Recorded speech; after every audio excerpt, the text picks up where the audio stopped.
যখন রবিউল আউয়াল মাস শুরু হয়, প্রায় 4টি শব্দ আমরা সকলে একটু বেশি শুনি।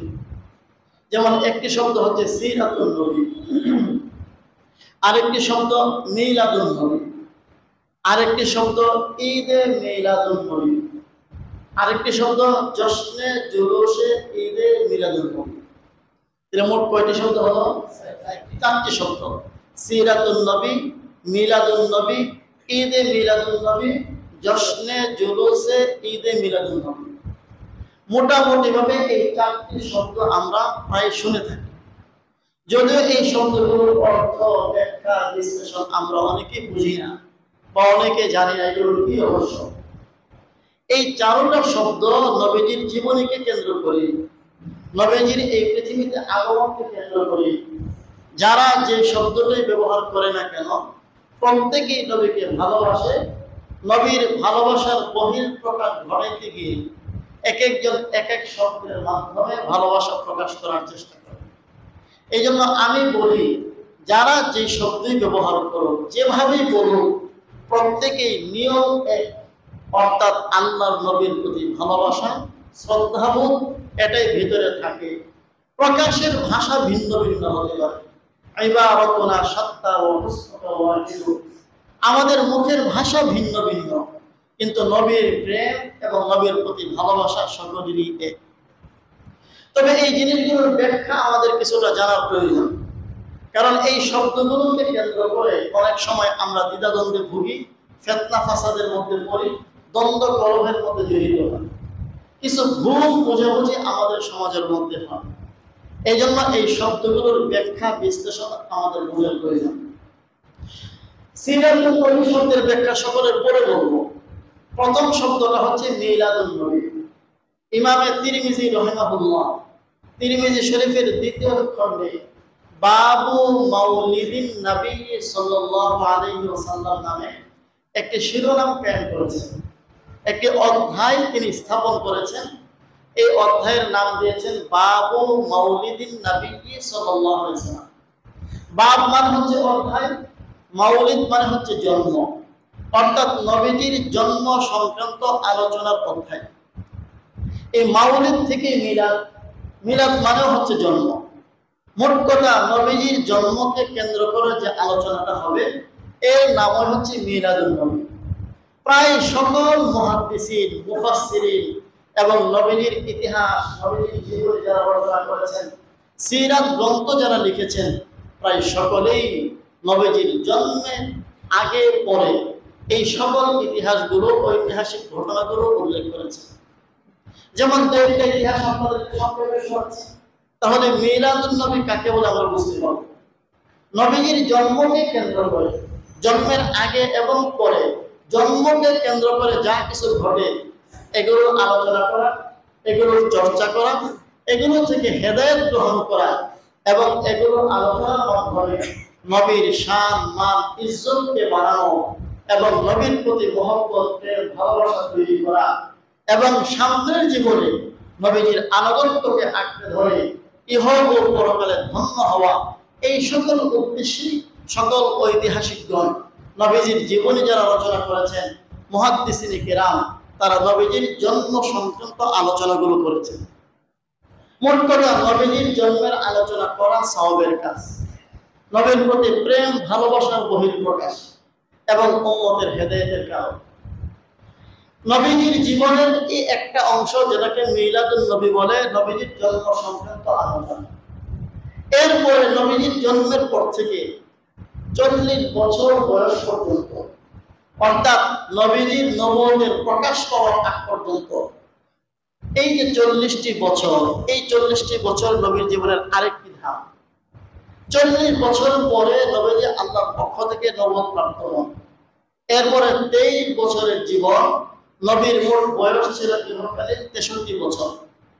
তো এই 40 বছরের পর 23 বছর, এই 23 বছরের জীবন হচ্ছে নবুয়তের জীবন। মোট কথা নবীর জীবনটাকে আমরা 3 ভাগে বিভক্ত করতে পারি। প্রথম হচ্ছে নবীজির জন্ম, জন্মকে কেন্দ্র করে কয়েকটি বছর, এর নাম হচ্ছে মিলাদুন নবী। এরপরে 40টি বছর নবুয়ত পাওয়ার আগ পর্যন্ত এই আরেকটি ধাপ, এরপরে নবুয়ত প্রাপ্তির পর থেকে নিয়ে নবীর ইন্তেকাল পর্যন্ত আরেকটি ধাপ। এই 3 ভাগে নবীর জীবনটা বিভক্ত। তো প্রথম যে অধ্যায়, প্রথম যে ধাপ, যাকে বলা হয় মিলাদুন নবী, নবীজির জন্ম সংক্রান্ত আলোচনা, যা প্রায় ইতিহাসের কিতাবে আছে, নবীর জীবনী সংক্রান্ত কিতাবে আছে, হাদিসের কিতাবগুলোর মধ্যে আছে। সেটি হচ্ছে নবীজির জন্মের সময় নবীজি থেকে কি কি অলৌকিক বিষয় প্রকাশ পেয়েছে। আম্মা জান আমেনা রাদিয়াল্লাহু তাআলা আনহা, নবীর মা থেকে কি কি অলৌকিক বিষয় প্রকাশ পেয়েছে। নবীর জন্মের সময় পুরা পৃথিবীতে কি কি অলৌকিক বিষয় প্রকাশ পেয়েছে, যেগুলো মূলত নবীজির মুজিজা, যেগুলোর মাধ্যমে আল্লাহ তাআলা সামনের প্রতি ইঙ্গিত করছেন এমন এক মহামানবের আবির্ভাব ঘটতে যাচ্ছে, তিনি অচিরেই বিশ্বনবী রাহমাতুল আলামিন হবেন, যার জন্ম এবং জন্মকেন্দ্রিক ঘটনাগুলো দেখলেই বোঝা যায় তিনি সাধারণ কেউ নন, অসাধারণ মহান ব্যক্তিত্ব। আল্লাহ তাআলা এরকম অলৌকিক কিছু বিষয় মুজিজা ঘটিয়ে নবীজিকে পৃথিবীতে এনেছেন। যেমন আম্মা জান হযরত আমিনা রাদিয়াল্লাহু আনহা বলেন, হে পৃথিবীর মানুষ, আমার সন্তান মুহাম্মদ যখন আমার পেটে আসে তখন আমি একটি বিশেষ নূর অনুভব করি, যেই নূরের মাধ্যমে সিরিয়ার বুসরা নগরের বসরা শহরের প্রাসাদগুলো আমি দেখতে পাই। বলুন তো এটি নবীজির মুজিজা কিনা? এমন কোন ঘটনা ঘটা নবী ছাড়া কারো পক্ষে সম্ভব? আম্মা জান আমিনা আরো বলেন, পৃথিবীর যত মানুষ দুনিয়াতে আসে মায়ের পেটের মাধ্যমে আসে। আমরা যারা এসেছি আমরা সকলেই মায়ের পেট হইতে এসেছি, মায়ের পেট ছাড়া কেউ আসতে পেরেছি পারি। আম্মা জান আমিনা বলেন, আমার সন্তান মুহাম্মদ যখন আমার পেটে আসে, পৃথিবীর সকল মা সন্তান পেটে আসার পর বমি বমি ভাব হয়, খাওয়া দাওয়ার চাহিদা থাকে না, মনটা মনমরা হয়ে থাকে, অস্থিরতা পেরেশানি বেড়ে যায়, বিভিন্ন ধরনের সমস্যা সৃষ্টি হয়। হযরত আমিনা বলেন, আমার সন্তান মুহাম্মদ যখন আমার পেটে আসে, হে পৃথিবীর মানুষ, দুনিয়ার অন্য কোনো মায়ের মতো আমি ছিলাম না, বরং মা যখন সন্তান পেটে আসে যত ধরনের সমস্যা হয় এর কোনোটাই আমি আমিনার অনুভব করিনি। এটার নাম হচ্ছে মিলাদুন নবী, নবীর জন্ম সংক্রান্ত আলোচনা।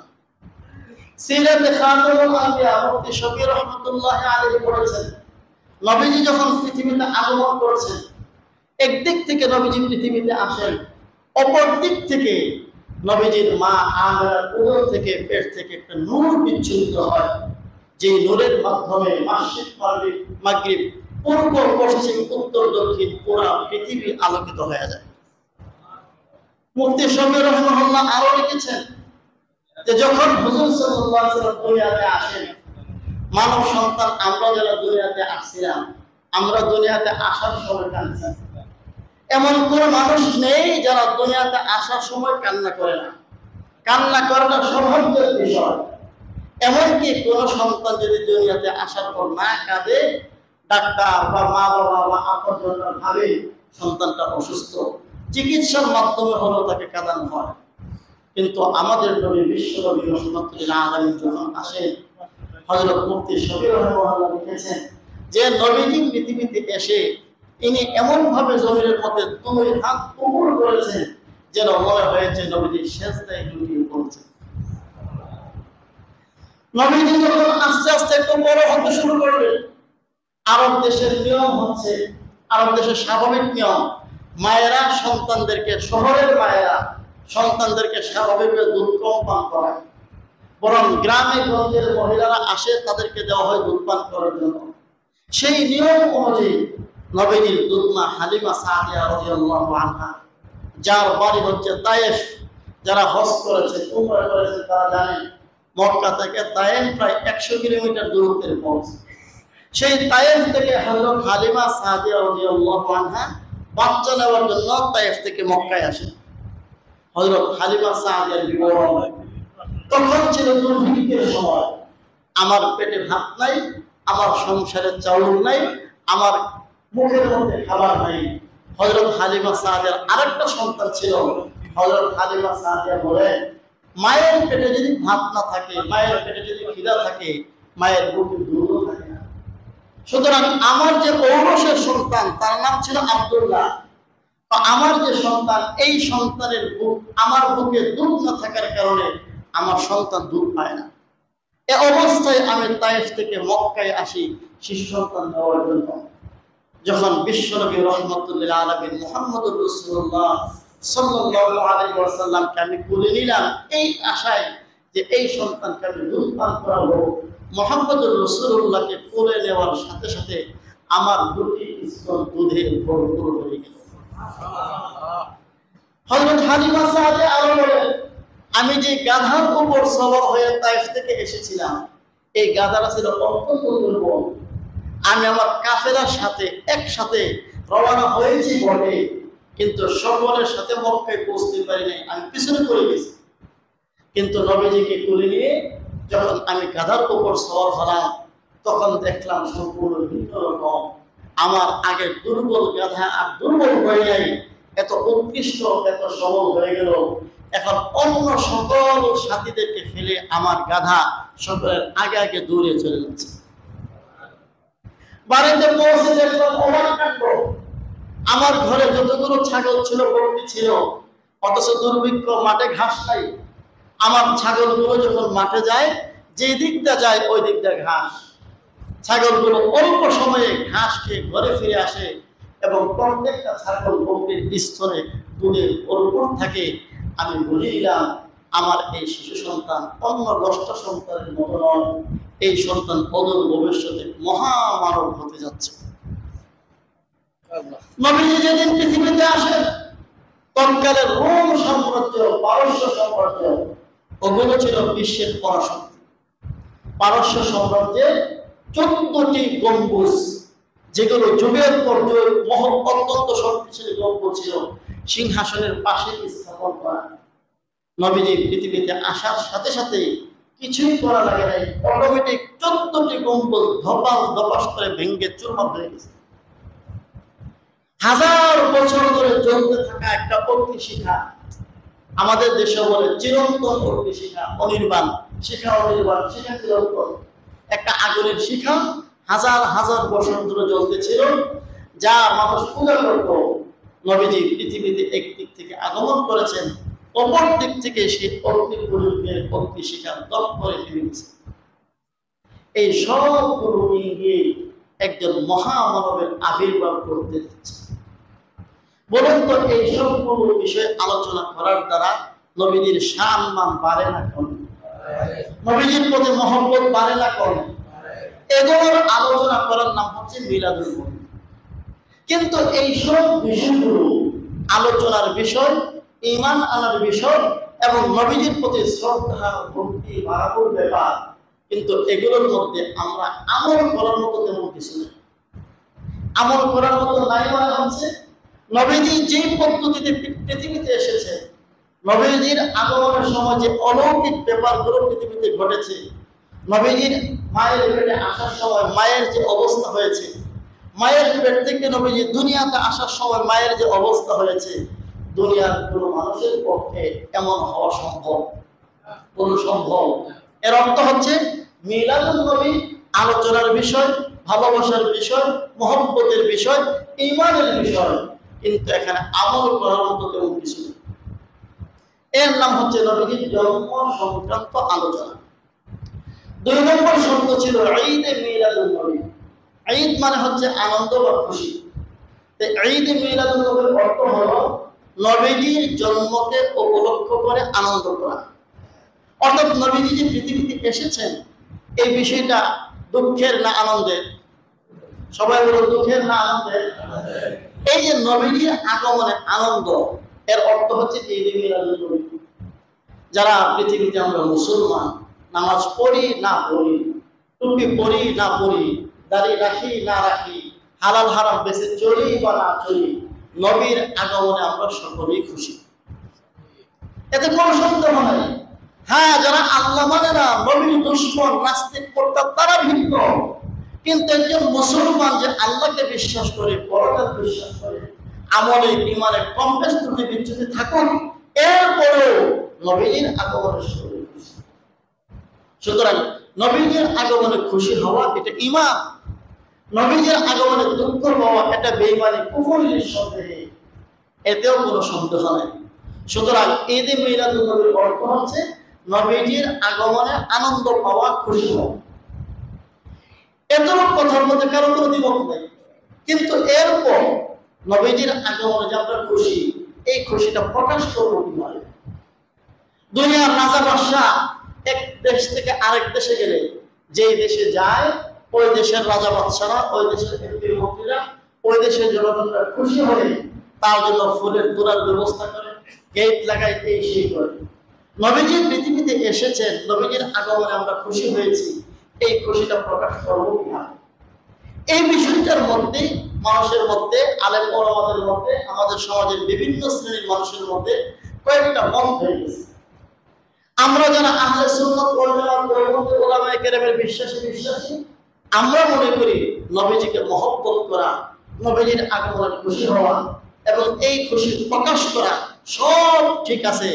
তবে এটা হবে নবীজি তার সাহাবায়ে কেরামকে যেভাবে শিক্ষা দিয়েছেন, সাহাবায়ে কেরাম যেভাবে তা প্রকাশ করেছেন, সাহাবায়ে কেরামের পরে তাবিঈন, তাবিঈন যেভাবে প্রকাশ করেছেন, আইম্মে মুজতাহিদিন যারা পূর্বসূরি নেককার উলামায়ে কেরাম যুগ যুগ ধরে যারা কোরআন হাদিসের গভীর ইলম রেখেছিলেন, তারা যেভাবে প্রকাশ করেছেন, আমরা বলি নবীর প্রতি এই ভালোবাসা, নবীর আনন্দের এই বহিঃপ্রকাশ, এই উৎসব বা এই আনন্দ, এটা প্রকাশ করব এই তরিকায়, যেই তরিকায় করেছেন সাহাবায়ে কেরাম, যেই তরিকায় করেছেন তাবিঈন, যেই তরিকায় করেছেন তাবিঈন, যেই তরিকায় করেছেন পূর্বসূরি নেককার বিজ্ঞ উলামায়ে কেরাম। আরেক দল বলে না, নবীজির আগমনে আমরা খুশি, সুতরাং আমরা যেভাবে নবীজির মহব্বত নিয়ে আনন্দ প্রকাশ করব, এতে আমাদের সওয়াব হবে। বাস পার্থক্য এটুকু। এই জন্য কিছু পদ্ধতি তারা বের করেছে, এই পদ্ধতিগুলোর মাধ্যমে নবীজির আনন্দের বহিঃপ্রকাশ করা। বাস এছাড়া আর কোনো পার্থক্য আছে বলে মনে করি। সুতরাং মূল বিষয়টা এতটুকু যে আমরা বলি এভাবে নবীজির আগমন অবশ্যই আমাদের আনন্দের, কিন্তু এই আনন্দ প্রকাশ করবার কিভাবে? যেভাবে প্রকাশ করেছেন সাহাবায়ে কেরাম। কেন আমরা এই কথা বলি? আমরা বলি আল্লাহ তাআলা শরীয়তের হুজুর সাল্লাল্লাহু আলাইহি ওয়াসাল্লামের ছাত্র হিসেবে সাহাবায়ে কেরামকে কবুল করেছিলেন। আর সাহাবায়ে কেরাম ছিলেন দ্বীন ইসলামের প্র্যাকটিক্যাল নমুনা, যাদেরকে দেখে দেখে ঈমান আনার জন্য, যাদেরকে অনুসরণ করে আমল করার জন্য স্বয়ং আল্লাহ রাব্বুল আলামিন পবিত্র কোরআনে আয়াত নাযিল করে আমাদেরকে হুকুম দিয়েছেন, যাদের ব্যাপারে অসংখ্য আয়াত নাযিল করে আল্লাহ তাআলা বলেছেন রাদিয়াল্লাহু আনহুম ওয়া রাদু আন। এই সাহাবীদের প্রতি আল্লাহ খুশি, এই সাহাবীরা আল্লাহর প্রতি খুশি। এর থেকে আমরা বিশ্বাস করি যে পদ্ধতিতে সাহাবায়ে কেরাম আমল করেছেন, এই পদ্ধতিতে কিয়ামত পর্যন্ত যারা আমল করবে তাদের প্রতি আল্লাহ খুশি, তারাও আল্লাহর প্রতি খুশি। ওয়াইদা কিলা লাহুম আমিনু কামা আমানান নাস ক্বালু আনুমিনু কামা আমানাস সুফাহা। আল্লাহ বলেন, যখন তাদেরকে বলা হয় ঈমান আনো যেমন সাহাবায়ে কেরাম ঈমান এনেছেন, অর্থাৎ সাহাবায়ে কেরামের ঈমানকে কিয়ামত পর্যন্ত আনেওয়ালা উম্মতের জন্য মানদণ্ড সাব্যস্ত করেছেন। শুধু ঈমান উদ্দেশ্য নয়, মানুষের প্রতিটি আমল, কর্ম, ঈমান থেকে নিয়ে আখলাক, চরিত্র সবকিছু সাহাবায়ে কেরামকে মডেল বানিয়ে আমল করার জন্য আল্লাহ হুকুম দিয়েছেন। এই জন্য আমরা বলি প্রতিটি কাজ দ্বীনের নামে, শরীয়তের নামে যা হবে, এই ক্ষেত্রে মডেল হবে সাহাবায়ে কেরাম। এবং পৃথিবীতে নবীজির আশিক হিসেবে সর্বপ্রথম এবং সর্বোচ্চ স্তরে যারা ছিলেন তারা ছিলেন সাহাবায়ে কেরাম। সাহাবায়ে কেরামের চাইতে নবীর বড় আশিক কিয়ামত পর্যন্ত আর কেউ হবে না। এর মধ্যে এক নম্বর আশিক ছিলেন হযরত আবু বকর সিদ্দিক, এরপরে ছিলেন হযরত ওমর, ওসমান, আলী সহ লক্ষাধিক সাহাবায়ে কেরাম। এরা ছিলেন এই উম্মতের নবীর জন্য সবচেয়ে বড় আশিক। কিন্তু কোন সাহাবীর ছাত্র যারা তাবিঈন, কোন তাবিঈন ছাত্র যারা তাবিঈ, কোন তাবিঈ, এই প্রকারে এই পদ্ধতিতে যারা, যে পদ্ধতি আমরা পছন্দ করি না কিংবা আমরা যেই পদ্ধতিতে নবীর ভালোবাসা দেখাই না, এই জাতীয় কোন পদ্ধতিতে তারা নবীর ভালোবাসা প্রকাশ করে। একজন সাহাবী, মুসলিম শরীফের হাদিস এসেছে, কিছুদিন আগে মাত্র নতুন পড়েছি, হযরত সাবিত বিন কয়েস বিন শাম্মাস রাদিয়াল্লাহু আনহু। নবীর আশিক কাকে বলে? আজকে তো সমাজের মধ্যে আশিকে রাসূলের অভাব নাই। দেয়ালে দেয়ালে রাইটিং করা হয় আশিকে রাসূল। আশিকে রাসূল রাইটিং করার নাম না, লেখা, মুখে বলা, প্রচার করার নাম আশিকে রাসূল নয়। আশিকে রাসূল হচ্ছে নবীর ভালোবাসা কলিজায় রেখে তা বাস্তবে কর্মে প্রকাশ করার নাম। হযরত সাবিত বিন কয়েস বিন শাম্মাস রাদিয়াল্লাহু আনহু, তাকে খতিবুল আনসার বলা হতো। আল্লাহ তাআলা ওনার কণ্ঠে প্রাকৃতিকভাবে আওয়াজ উঁচু করে দিয়েছেন। কিছু মানুষের আওয়াজ থাকে উঁচা, কিছু মানুষের আওয়াজ থাকে নিচা। এটা আল্লাহ তাআলা কুদরতি ভাবে দিয়েছেন। হযরত সাবিত বিন কয়েস বিন শাম্মাসের গলার আওয়াজ স্বাভাবিকের চাইতে একটু বেশি উঁচা ছিল। আল্লাহ তাআলা কোরআনের আয়াত নাযিল করেছেন, ইয়া আইয়ুহাল্লাযীনা আমানু লা তারফাউ আসওয়াতাকুম ফাওকা সাওতিন নবী ওয়া লা তাজহারু লাহু বিল কওল কাজাহরি বা'দিকুম লিবা'দিন আন তাহবাতা আ'মালুকুম ওয়া আনতুম লা তাশউরুন। হে ইমানদারগণ, লা তারফাউ আসওয়াতাকুম ফাওকা সাওতিন নবী, নবীর আওয়াজের উপর তোমরা তোমাদের আওয়াজকে উঁচু করবে না। ওয়ালা তাজহারু লাহু বিল কওল, একে অপরকে যেমন নাম ধরে জোরে জোরে ডাকাডাকি করো, সাবধান নবীজিকে এভাবে জোরে জোরে ডাকাডাকি করবা না। এটা বেয়াদবি। করলে কি হবে? আন তাহবাতা আমালুকুম, তোমাদের জিন্দেগীর সকল আমল বরবাদ হয়ে যাবে। নেক তো হবেই না, পেছনের সমস্ত আমল বরবাদ, তোমরা জাহান্নামের ইন্ধন হয়ে যাবে। যারা মক্কা মদিনায় হজ করেছে, মদিনার হুদুদে হারাম যেখান থেকে শুরু হয়, সেখানে এই আয়াতখানে লেখা আছে, লা তারফাউ আসওয়াতাকুম। আগ থেকে হাজীদেরকে সতর্ক করা হয়, হে হাজী, তুমি জানো কোন এলাকায় ঢুকছো? তুমি মদিনাতুর রাসূলে প্রবেশ করতেছো, যেখানে নবীজি শুয়ে আছেন। এই এলাকার প্রথম আদব হচ্ছে গলার আওয়াজ ছোট করো, জোরে কথা বলবা না। পৃথিবীর মধ্যে সবচেয়ে শান্ত এবং কম আওয়াজের এলাকার নাম হচ্ছে মদিনা। নবীজি যেখানে শায়িত আছেন, নবীজির রওজে আতহারের উপরে সেখানে এই আয়াতখানা লেখা আছে। বাবুস সালাম দিয়ে নবীজিকে যেখানে ঢুকে সালাম দেওয়া হয়, এই বাবুস সালামের এখানে এই আয়াতখানা লেখা আছে। অর্থাৎ জায়গায় জায়গায় সতর্ক করা হচ্ছে, হাজীকে সারা পৃথিবী থেকে আসছো, এখানে আদব করে রাখো, সাবধান। আর যা কিছু না করো আর না করো, আওয়াজ উঁচা করবা না। কারণ নবীর আওয়াজের উপর যার আওয়াজ উঁচু হয়, আসমানের মালিক তাকে বেয়াদব হিসেবে চিহ্নিত করে। এই আয়াত নাযিল হওয়ার পরে সাবিত বিন কয়েস বিন শাম্মাস বলেন, আমি তো আর নবীর দরবারে যাই না। কেন যাই না? নবীর আওয়াজের চাইতে প্রকৃত অর্থেই তার আওয়াজটা উঁচু ছিল। এটা ইচ্ছাকৃত নয়, অনিচ্ছাকৃত। আল্লাহ এভাবে ওনার কণ্ঠ তৈরি করেছে। নবীর দরবারে যাওয়া বন্ধ করে দিয়েছে, আর ঘরের মধ্যে দরজা লাগে, সারাক্ষণ শুধু কাঁদেন আর কাঁদেন আর বলেন, সাবিত তো জাহান্নামে হয়ে গেছে। এখন আশিকে রাসূল কাকে বলে? একদিন, 2 দিন, 3 দিন, কয়েকদিন চলে গেল, হযরত সাবিত নবীর মজলিসে যান না। একদিন নবীজি সাহাবীদেরকে জিজ্ঞেস করে, আমার সাবিত কোথায়? তাকে তো কয়েকদিন যেমন দেখছি না। হযরত সাদ বিন মুআয রাদিয়াল্লাহু আনহু, ইনি বলে উঠলেন, ইয়া রাসূলুল্লাহ, ইন্নাহু লাজারি। সাবিত বিন কয়েস আমার প্রতিবেশী, আমি আজকে বাড়ি থেকে খবর দেব তিনি অসুস্থ না, কোন কারণে আপনার কাছে আসেন না। হযরত সাদ বিন মুআয হযরত সাবিতের বাড়ি থেকে বললেন, ও সাবিত, তুমি কয়েকদিন যাবত নবীর মজলিসে যাও না, নবীজি তোমার কথা জিজ্ঞাসা করেছেন, ব্যাপার কি, তুমি কেন যাও না? এই কথা বলার পর হযরত সাবিত বলেন, ও ভাই সাদ বিন মুআয, আমি তো জাহান্নামে হয়ে গেছি। আরে তুমি জাহান্নামে হয়ে গেছো মানে? হ্যাঁ, আল্লাহ কোরআনে আয়াত নাযিল করেছেন, নবীর আওয়াজের উপর আওয়াজ উঁচু করবে না। আর তোমরা তো জানো আমার আওয়াজ নবীর আওয়াজের চাইতে উঁচু। আমি নবীর মজলিসে গেলে, নবী কিছু জিজ্ঞাসা করলে, আমি উত্তর দিলে অটোমেটিক আমার আওয়াজ নবীর আওয়াজের চেয়ে উঁচু হয়ে যায়। সুতরাং আমি নবীর মজলিসে আমি যেতে পারবো না, কারণ নবীর মজলিসে আমি অতীতেও গিয়েছি, জোরে কথা বলেছি, আমার সমস্ত আমল তো বরবাদ হয়ে গেছে, আমি তো জাহান্নামে হয়ে গেছি।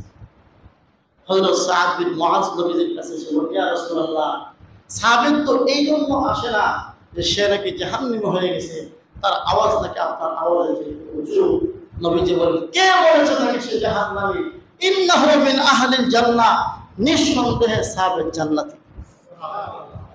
আমার বোঝানোর উদ্দেশ্য, হযরত সাবিত বিন কয়েস কি পরিমাণ নবীজির প্রতি ভক্তি ছিল, শ্রদ্ধা ছিল, আশিক ছিল, যে অনিচ্ছায় কিন্তু আওয়াজ উঁচু হয়ে যাবে এই ভয়ে নবীর মজলিসে আসেন। হযরত সাবিত বিন কয়েস একা নবীর আশিক না, সব সাহাবী নবীর আশিক ছিলেন, কিন্তু একটা ঘটনা কেউ দেখাইতে পারবে না। নবীজির আগমনকে উপলক্ষ করে সাহাবায়ে কেরাম একটা মসজিদ বানিয়ে দাঁড়ায় নবীজিকে ঈদে মিলাদুন নবী পালন করছে। বাস এতটুকু কথাই হচ্ছে আমাদের এই ভাইদের সাথে কথা, যে সাহাবায়ে কেরাম, তাবিঈন, তাবিঈন যারা প্রকৃত অর্থে নবীর আশিক ছিলেন, তারা ঈদে মিলাদুন নবী, নবীজির আনন্দ উৎসব, নবীর জন্য আনন্দ করেছেন।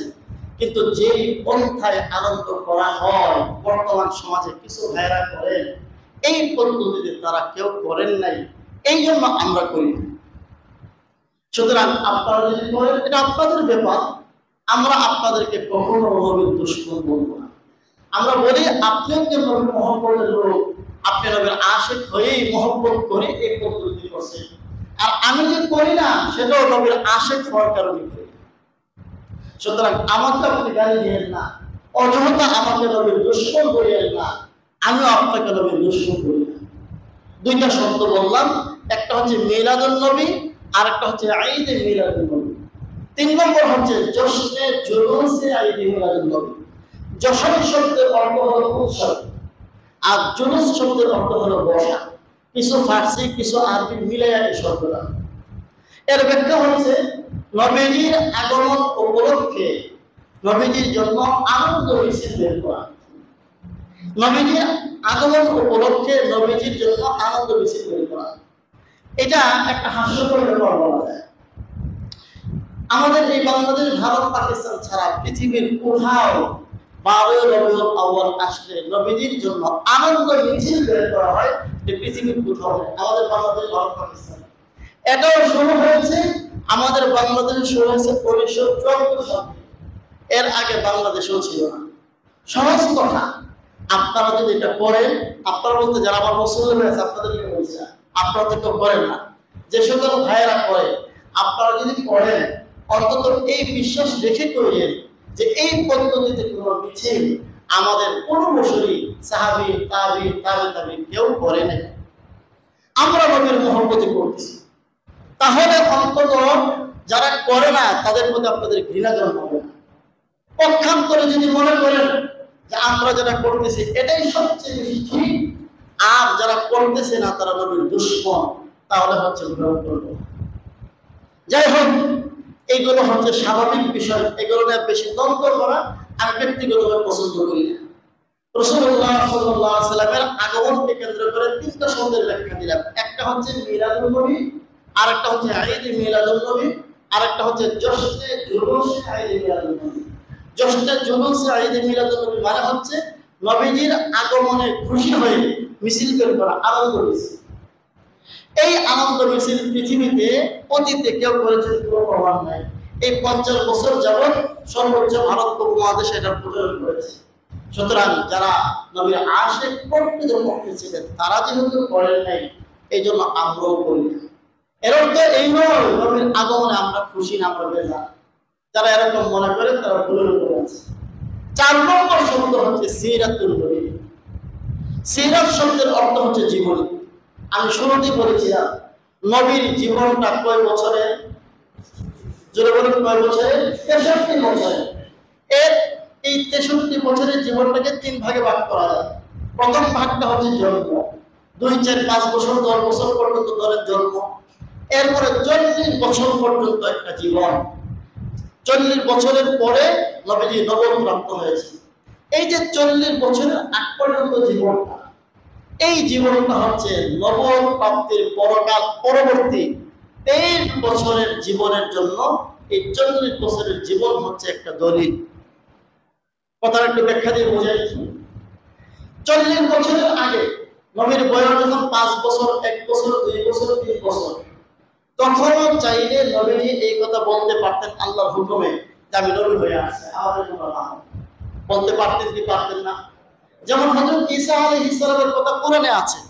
হযরত ঈসা আলাইহিস সালামের বয়স যখন মাত্র 40 দিন, তখন তিনি পুরা বেথলেহেম সেই ফিলিস্তিনবাসীকে সামনে এনে বক্তব্য দিয়েছিলেন, ইন্নী আব্দুল্লাহ আতানিয়াল কিতাব ওয়া জাআলানি নবিয়্যা, আমি আল্লাহর গোলাম, আল্লাহ আমাকে কিতাব দিয়েছেন, আল্লাহ আমাকে নবী বানিয়েছেন। বয়স কত? মাত্র 40 দিন বয়সে ঈসা আলাইহিস সালাম যদি বলতে পারে আল্লাহ আমাকে কিতাব দিয়েছেন, আল্লাহ আমাকে নবী বানিয়েছেন, আমাদের নবীকে দুনিয়াতে আগমন তিনি বলতে পারতেন না? কিন্তু নবীজিকে আল্লাহ তাআলা এটা বলার নাই, বলিয়েছেন 40 বছর বয়স হওয়ার পর। কেন? জন্ম থেকে নিয়ে 40টি বছর পর্যন্ত, এই 40 বছর যেন নবুয়তের পরবর্তী 23 বছরের জন্য একটা দলিল হয়। যখন নবীজি দাবি করবেন আমি আল্লাহর পয়গম্বর, আমি আল্লাহর নবী এবং রাসূল, পাল্টা প্রশ্ন হবে তুমি যে আল্লাহর পয়গম্বর তার প্রমাণ কি? তখন নবীজি প্রমাণ দিতে হবে। প্রমাণ দিতে গেলে কি প্রমাণ দিবে? সেগুলো তো আপন জায়গায় আছে, কিন্তু আল্লাহ তাআলা দেখায় দিলেন 40টি বছর এমন সমাজে আমার নবীকে লালিত পালিত করেছি, যে সমাজের মানুষ এমন কোনো অপরাধ নাই যে অপরাধ তারা করতে যায়। এমন একটি সমাজের মধ্যে আমার নবীকে 40 বছর প্রতিপালিত করেছি, কিন্তু তার চরিত্রে, তার কথায়, তার জবানে, তার জীবনে সামান্যতম কোনো অন্যায়ের ছিটাফোঁটাও লাগেনি। এমনকি এই সমাজের মানুষগুলো সকলে ঐক্যবদ্ধভাবে আমাদের নবীজিকে স্বীকৃতি দিয়েছেন আল আমিন, চিরন্তন বিশ্বস্ত। বলুন তো, যেই লোকটিকে একাধারে তার গোটা সমাজ 40 বছর পর্যন্ত আল আমিন স্বীকৃতি দিয়েছে, এই লোকটি যখন 40 বছর পরে নবুয়তের দাবি করলো, তারা কি সহজে মেনে নিয়েছে? বুঝতে পেরেছে? সহজে মেনে নিয়েছে? সহজে মানে নাই। অথচ নবীজি যখন দাবি করলেন আমি আল্লাহর রাসূল, এখানে দলিল তো 40 বছর হয়ে গেছে যে এমন একটা সমাজের মধ্যে একটি মানুষ এমন ভাবে তার জীবনকে অতিক্রান্ত করা, এটা আল্লাহর বিশেষ বান্দা, আল্লাহর প্রিয় বান্দা নবী রাসূল ছাড়া কখনো সম্ভব নয়। এজন্যই 40টি বছর আল্লাহ তাআলা কাফেরদের মাঝে নবীজিকে এমন ভাবে লালিত পালিত করেছেন, এমন ভাবে উঠিয়েছেন, বসিয়েছেন, চলাফেরা করিয়েছেন, যারা এই 40টি বছরই নবীজির 23 বছরের নবুয়তের জীবনের জন্য দলিল হয়ে যায়।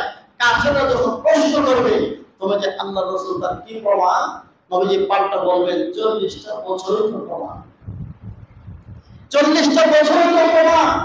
যেই 40 বছর জীবনে কোনোদিন একটি মিথ্যা কথা বলতে আমাকে দেখায়, কারোর সাথে কটু কথা বলতে আমাকে দেখায়, কারো এক টাকা মেরে খেতে আমাকে দেখায়, কারোর সাথে সামান্যতম প্রতারণার আশ্রয় দিতে আমাকে দেখায়, এটা কি সাধারণ মানুষ হতে পারে?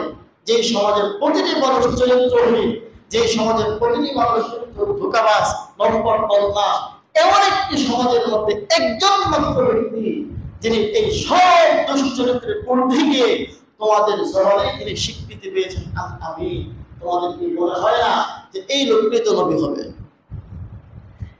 যেন নবীজি এটা দলিল হিসেবে গ্রহণ করতে পারেন, আল্লাহ রাব্বুল আলামিন 40টি বছর এভাবে কাটালেন, যা পরবর্তী 23 বছরের জীবনের জন্য। 40 বছর বয়সে যখন নবী হবে, 40 বছর বয়সে আল্লাহ তাআলা কোরআন দিলেন। এই কোরআনের মধ্যে আদেশ, নিষেধ ইত্যাদি ইত্যাদি আমরা পেলাম। 23 বছরের জীবনকে বলা হয় নবুয়তের জীবন। এই নবুয়তের 23 বছরের জীবন আমাদের জন্য অনুসরণীয়, অনুকরণীয়। এখানে আল্লাহর পক্ষ থেকে নবীজির কোরআনের মাধ্যমে, নবীজির সুন্নাহ হাদিসের মাধ্যমে আমাদের জীবন আমরা কিভাবে পরিচালনা করব, কি পদ্ধতিতে আমরা নিজের জীবন চালালে আল্লাহ খুশি হবেন, কোন কাজ করা যাবে, কোন কাজ করা যাবে না, আমাদেরকে তিনি প্র্যাকটিক্যাল বাস্তব নমুনা দিয়ে দেখিয়েছেন। এই 23 বছরের জিন্দেগি হচ্ছে নবুয়তের জীবন। মোট কথা সিরাত মানে হচ্ছে জীবনী। নবীজি জন্ম থেকে নিয়ে মৃত্যু পর্যন্ত পুরো 63 বছরের জীবনকে বলা হয় সিরাতুন নবী।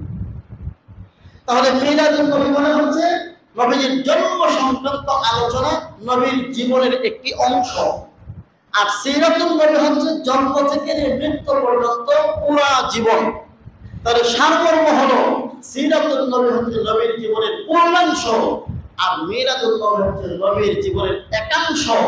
সুতরাং একাংশ বাদ দিয়ে যেমন পূর্ণাংশ হয় না, পূর্ণাংশ বাদ দিলে একাংশ থাকে না। কথা বুঝতে পেরেছেন? একাংশ বাদ দিলে পূর্ণাংশ হয় না, পূর্ণাংশ বাদ দিলে একাংশ থাকেই না। এই জন্য যারা এইভাবে কথা বলে যে সিরাতুন নবীকে লাথি মারো, মিলাদুন নবীকে আঁকড়ে ধরো, এই কথাটা কুফরি কথা। এই কথাটা কি কথা? কুফরি কথা। সিরাতুন নবীকে যদি কেউ লাথি মারে তাহলে নবীর জীবন থাকলো, এটা কুফরি কথা হবে। যারা না বুঝে বলে আল্লাহ তাদেরকে হেদায়েত দিন।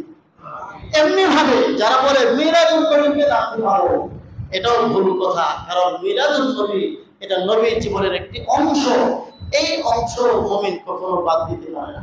তবে হ্যাঁ, সিরাতুন নবী বললে মিলাদুন নবীর ভিতরে চলে আসে, আর মিলাদুন নবী বললে সিরাতুন নবী আসে না। কারণ মিলাদুন নবী হচ্ছে এক অংশ, সিরাতুন নবী হচ্ছে পূর্ণ অংশ। পূর্ণ অংশের ভিতরে একাংশ। এই জন্য আমরা বলি সিরাতুন নবী। আমরা মিলাদুন নবীকে বাদ দেওয়ার জন্য সিরাতুন নবী বলি না। সিরাতুন নবী এই জন্য বলি, সিরাতুন নবীর ভিতরে মিলাদুন নবী আছে, আর মিলাদুন নবীর ভিতরে সিরাতুন নবী নেই। আশা করি বিষয়টা পরিষ্কার হয়েছে। তাহলে আজ থেকে আমরা সিরাতুন নবী, মিলাদুন নবী, মিলাদুন নবী এই জাতীয় বিষয়গুলো বন্ধ করা। ইসলামের বহু গুরুত্বপূর্ণ বিষয় আছে, ওগুলো নিয়ে ইহুদি খ্রিস্টানদের সাথে দ্বন্দ্ব করার মতো সময় আমাদের নাই। আজকে ভাইয়ে ভাইয়ে একই রক্তের, একই মানুষের, একই নবীকে বিশ্বাস করি, একই নবীর প্রতি মহব্বত রাখি, একই আল্লাহকে বিশ্বাস করি। এই ছোটখাটো বিষয়গুলি নিয়ে কাদা ছোড়াছুড়ি করলে বরং বেঈমান কাফের যারা, ইসলামের দুশমন যারা, নবীর প্রকৃত দুশমন যারা, ওরাই বেশি লাভবান হয়, আমরাই ক্ষতিগ্রস্ত হয়। এই জন্য আমরা শুধু এতটুকু উদাত্ত আহ্বান জানাই যে আমরা সকলে নবীকে ভালোবাসতে চাই। ভালোবাসার মানদণ্ড হবে সাহাবায়ে কেরাম। আমরা সকলে নবীকে কি করতে চাই? ভালোবাসতে চাই, নবীকে অনুসরণ করতে চাই, নবীকে ফলো করতে চাই। তবে নবীকে ভালোবাসার ক্ষেত্রে, অনুসরণ করার ক্ষেত্রে, ফলো করার ক্ষেত্রে নিজের মঙ্গল না হয়ে যেন সাহাবায়ে কেরামের আদর্শের মতো হয়, এটাই হচ্ছে রবিউল আউয়ালের প্রথম শিক্ষা। আল্লাহ তাআলা আমাদেরকে বোঝার, আমল করার তৌফিক দিন। আমিন। ওয়া আখিরু দাওয়ানা আলহামদুলিল্লাহ।